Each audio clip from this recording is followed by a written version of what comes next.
mga babae ang pagsusuot ng sapatos na may heels. Bukod sa nakakaganda ito ng posture, dagdag confidence din daw ito para sa ilan. Kung hindi kayo sanay sa pagsusuot ng bagong heels, meron akong tips sa inyo.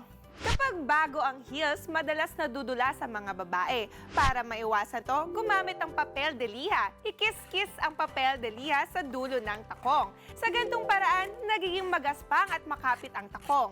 Kung problema nyo naman ang kulubot sa inyong mga bagong heels, pwedeng gumamit ng plastic na may tubig. Iipit ang plastic na may tubig sa heels at palamigin ito sa ref. Kapag nagyelo ang tubig, nababanat ito ang kulubot.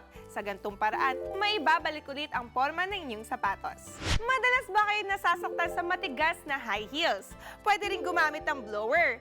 I-blower ang high heels para mainitan ang materyales nito. Kapag nainitan ang materyales, lumalambot at nagiging flexible ang inyong mga high heels. Nananakit ba minsan ang inyong daliri sa paa kapag nagsusuot ng high heels?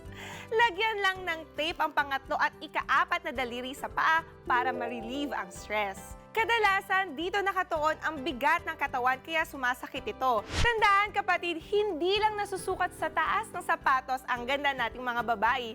Mahalaga pa rin na magkaroon ng confidence sa sarili. Yan ang ating kwenta ng mga tanong na may kwenta at kwentong kasagutan. Pwede nyo kami mapanood ulit sa news5.com.ph at sa aming Facebook page. Siyempre, higit sa like, share! Be sure to come back. Use 5 everywhere. Copyright 2016.